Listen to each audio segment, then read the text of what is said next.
When we talk about Field of Dreams, right, this concept from this movie, the reality is there's things in Iowa that you cannot do anywhere else. I firmly believe that there's no challenge that Cedar Rapids can't face, and that we can't weather with our citizens. Our residents are incredible. They are incredibly resilient as well, but they also show up for one another. The reality is Cedar Rapids is a place where things are made.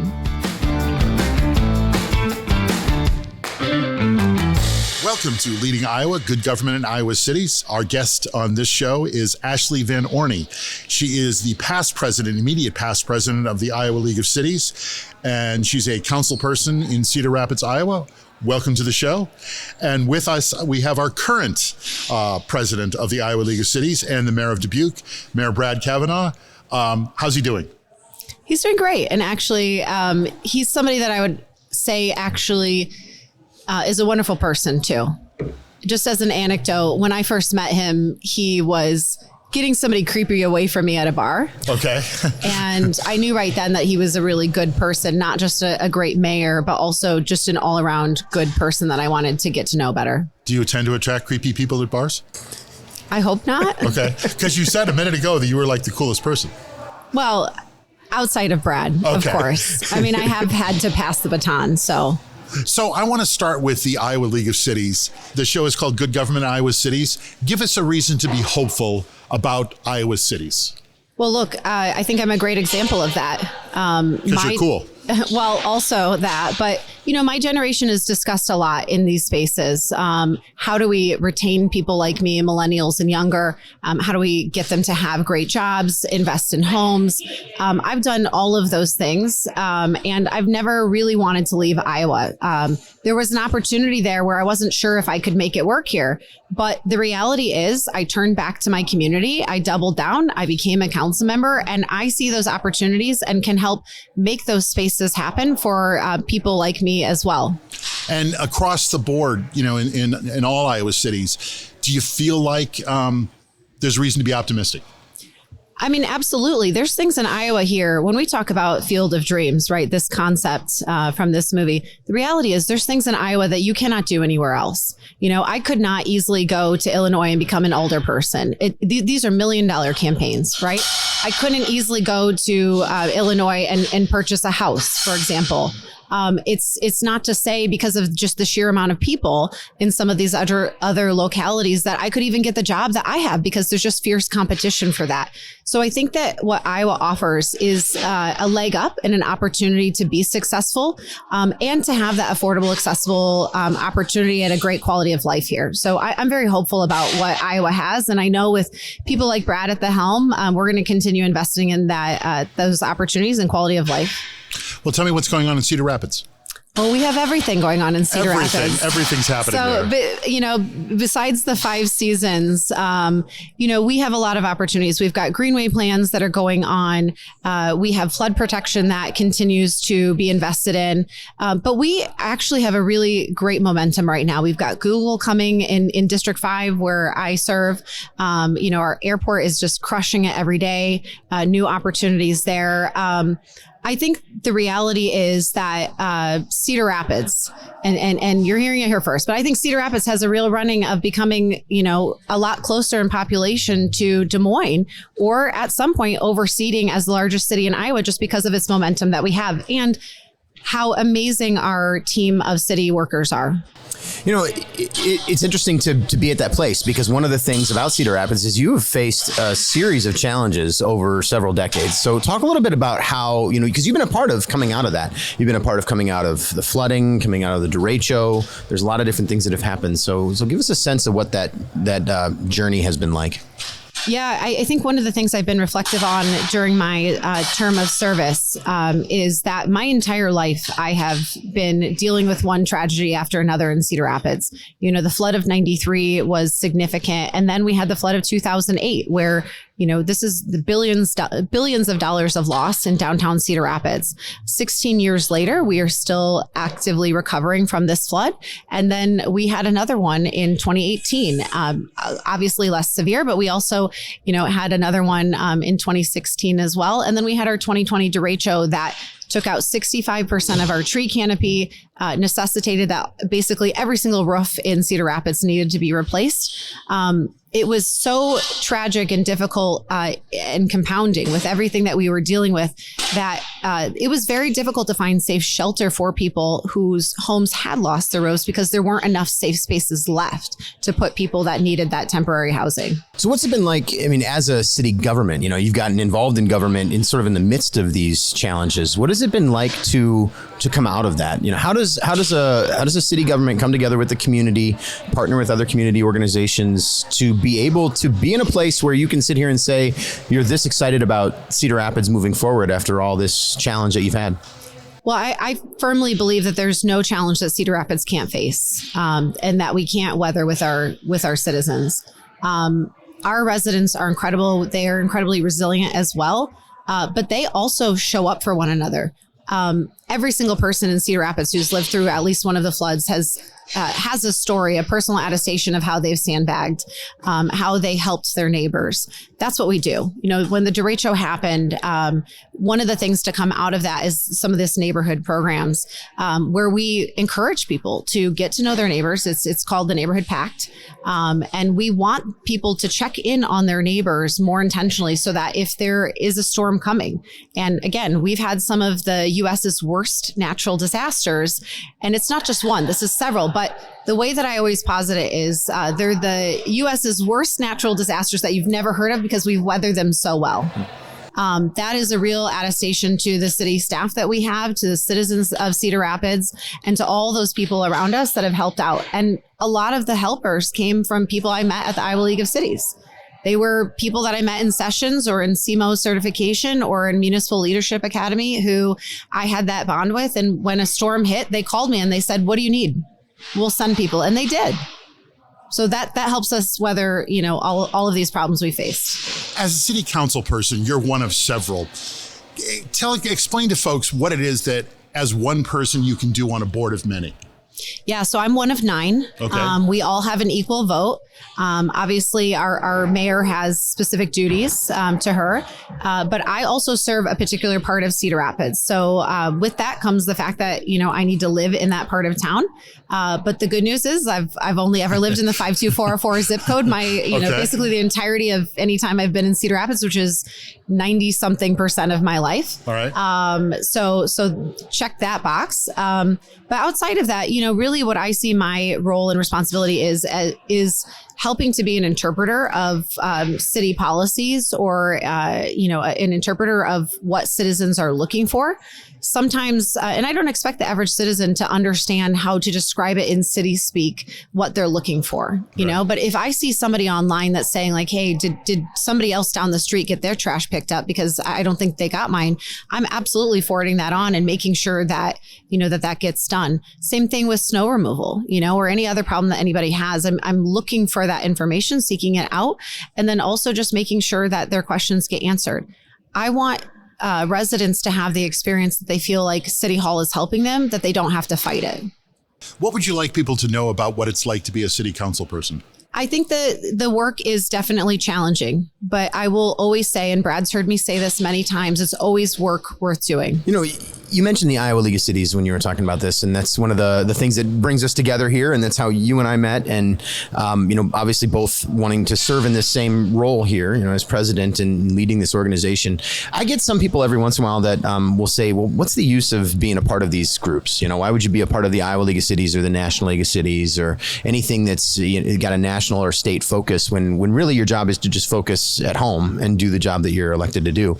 I'm just curious what you think this group group as the Iowa League brings to the table and what it means to you in the work that you're doing in Cedar Rapids. And he'll be taking notes because it's early in his term. Yeah, I'm asking this question selfishly. That's an entirely selfish question. Well, I'm glad you mentioned the National League of Cities too, because I do sit on the board of directors, and it's been, I believe, 8 years since somebody else from Iowa has served in that capacity.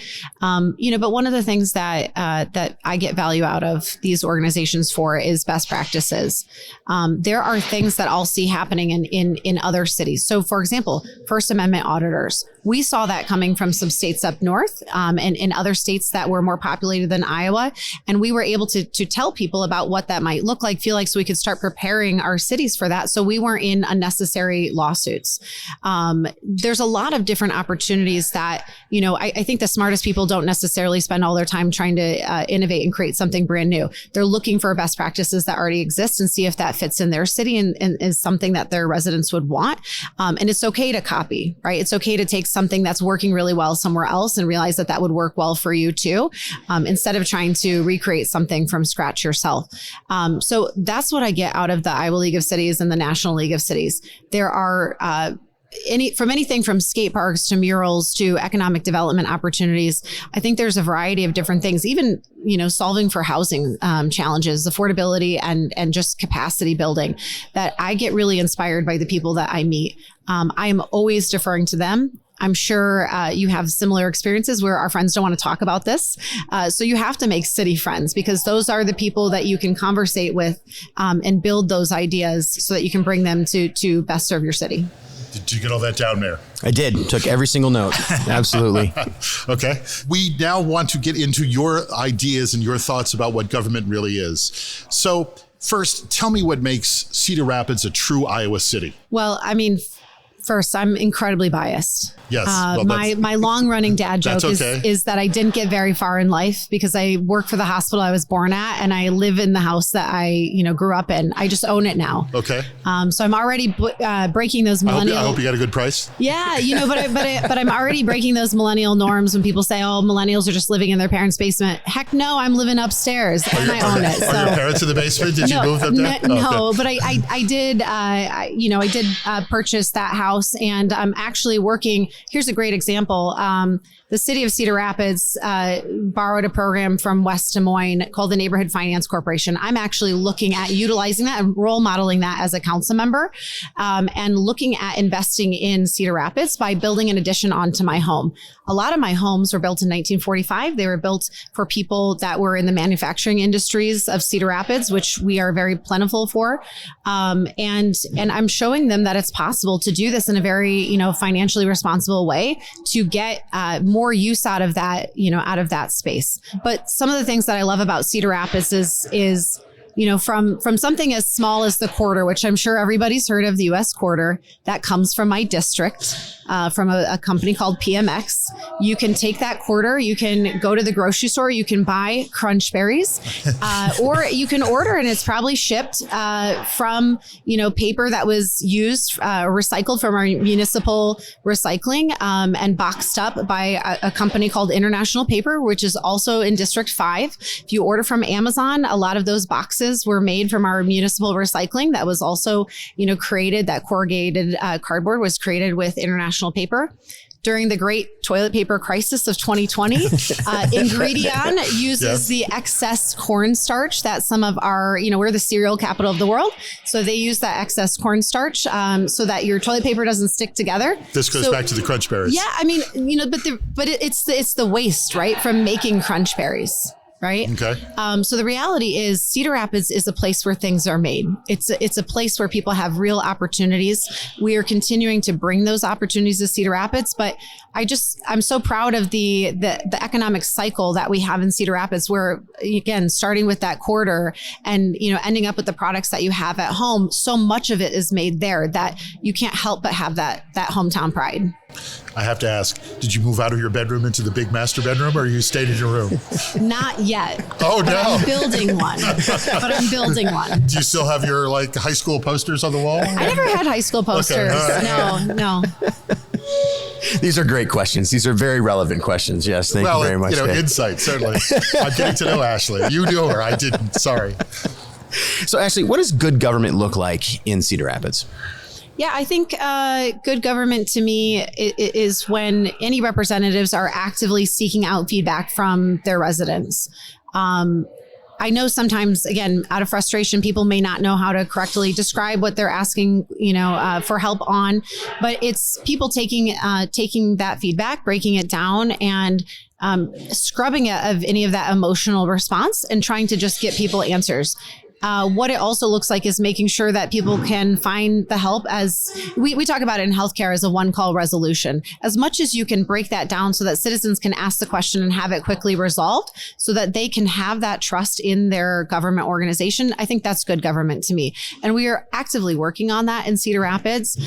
We have a mobile app. We're working on our websites so that they're more searchable. We're considering topics like AI, for example, so that our websites are more searchable in various languages, because we also have dozens of languages that are spoken in Cedar Rapids. So it's not enough to have everything available in English. You also have to realize who's accessing that and how might they ask that question if it's not exactly in the exact specific way that you put it on a website.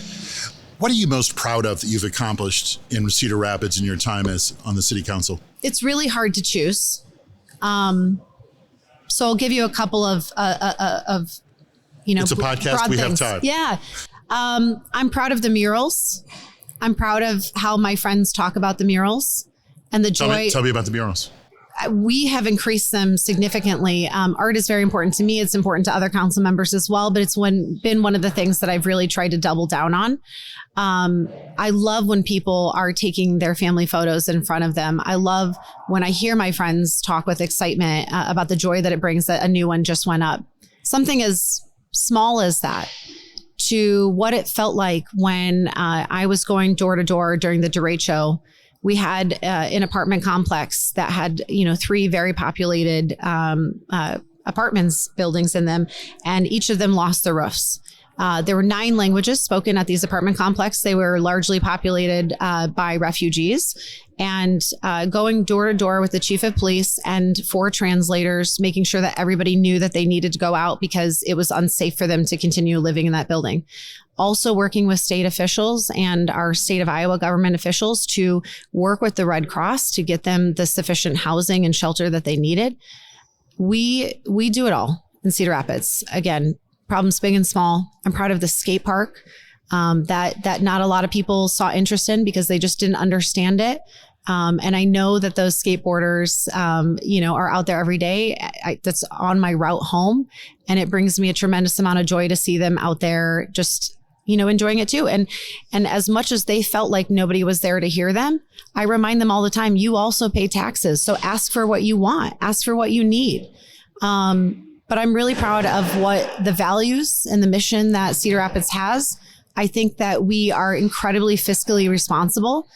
So we are always trying to make sure that Cedar Rapidians have a very good valuation for the tax dollars that they're giving us and that we use them very wisely. I'm proud of our best tasting water. That is something to be celebrated in this day and age where plenty of places in Iowa are struggling with just having clean water. So again, there is not a challenge that we haven't faced in Cedar Rapids, but I'm just incredibly proud of the product that we have delivered for our residents. You talked a little bit about sort of trying to be an example for younger people to be involved and stay involved in government. And then you just talked about, skate parks and having kids, the younger voters and younger residents get involved and ask for what they want. Do you see that happening? Do you see younger people getting involved, and at what level? Yeah, I do. I mean, in the fact that they will reach out, right? I think the skate park is a really great example because that issue came to my attention. I didn't know anything about skateboarding. It wasn't a sport I had any involvement with. I didn't skate as a kid, and I didn't really have a lot of friends who did either. But it was something that, I've played video games that have skateboarding and obviously now it's an Olympic sport. So it is something that, it is of note and that we should be aware of.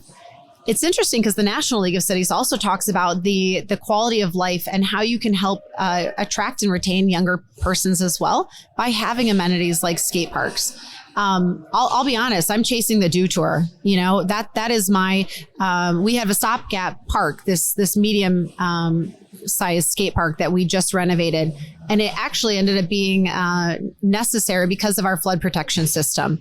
our flood walls needed to change. We had this once in a lifetime opportunity because we had that flood wall coming in there, that we needed to move the park up. I'm still working on a long term that would be the largest skate park in Iowa. And that is something that I started off as a hope that I could do this. But now for several years running, it's consistently been in all of our greenway plans. It's happening.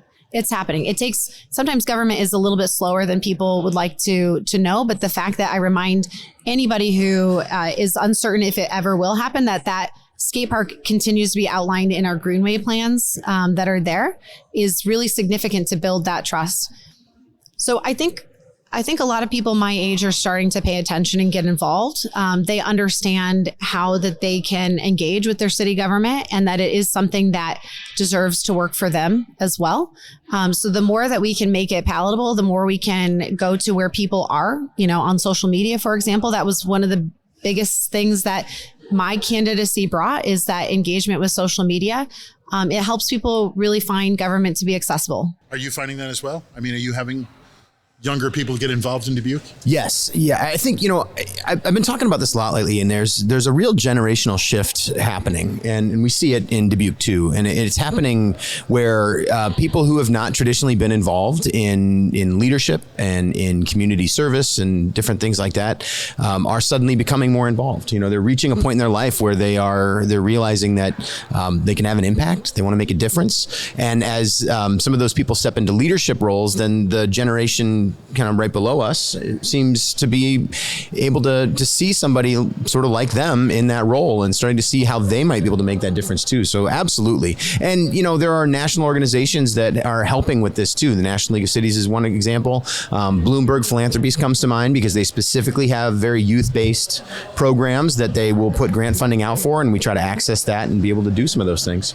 And I should say too that when we talk about role modeling, it's not insignificant that the government in the U.S. tends to be quite aged. So at 32, that's a nice way to put it. It is. It is. But at 32, I became the second youngest person to serve Iowa's second largest city. At 37, when I became president-elect, I was the youngest person ever in that role. I think if you asked any 18-year-old, they would not say that somebody in their 30s, whether it's early 30s or late 30s, is young. So however, in comparison to, how aged our population occupying most of these spaces and policymaking roles, it is young. So I think there's a great onus that I find in making sure that I am, there's two generations behind me. With me joining city council is the first time that 4 generations were represented on city council. But I also know that we've got Gen Z and Gen Alpha that I have to be looking out for because they don't have a role yet. So I take a lot of time to talk with school-aged children and young adults and let them know that when you're 18, you can be running for these things. This is something that in a matter of years, I want you to come and vote. I want you to have an active voice in, and you can. And here's how. Wow, that is a recipe for good government. We like that. It's so fun to listen to you talk about Cedar Rapids and the role that you've taken on there, because it just the love that you have for your city and the people in it comes out in so many ways. So it really is fun to hear that. But I have an important question I need you to think about. What is your favorite place in Cedar Rapids? Well, no good politician would say that. But I can tell you that some of the places I love are some of the places I've helped to bring to Cedar Rapids. I get the soap that I use that's made in Cedar Rapids. It's not too far from my house. I go and pick up kolaches at the farmer's market. I could eat those all day. I love going to Big Grove that I helped to bring to Cedar Rapids and seeing how many of my friends are down there. I love the blueberry burger, at Black Sheep. I got to ask, blueberry burger? Yeah, it's a great sauce. And actually, I ran into the Castro brothers from Texas recently. Okay. And they told me, does Black Sheep still have that blueberry burger? And I said, it sure does. That's my favorite. All right. Let's try that. Yeah, there's lots of different things. And honestly, that is not a comprehensive list. We're at that point in Cedar Rapids development that there are so many places that you can go to enjoy whatever it is. We talked about role modeling. I also try and role model that myself, that there's so many the things that you're just buying in general, whether it's boutique or, necessary goods that you can find in Cedar Rapids. And if you can't, let me know and we'll try and find a way to get it there. Okay. All right. Well, Ashley Vanorny, the past president of the Iowa League of Cities and a council member from Cedar Rapids, Iowa. It was great having you on. Thanks for having me. Appreciate our time. And Mayor, I hope you took good notes. The notes are there. Let's fill the notebook. All right, for the upcoming year. I've been told he has big heels to fill. Big heels to fill. We're going to leave it right there. Thanks for coming by. Thank you. That's our show. Thanks for listening. Join us again right here for the next episode of Leading Iowa, Good Government in Iowa Cities. Make sure you like us and share us with your friends. Follow us on Facebook. Leading Iowa is a Valley Park production in association with the Iowa League of Cities. The show is executive produced by Katie Wheeler and Brad Cavanagh for the Iowa League of Cities. Jim Ludlow, Dave Martin, that's me, and David Snyder are executive producers for Valley Park Productions. Our show is edited and produced by Jason Stershic.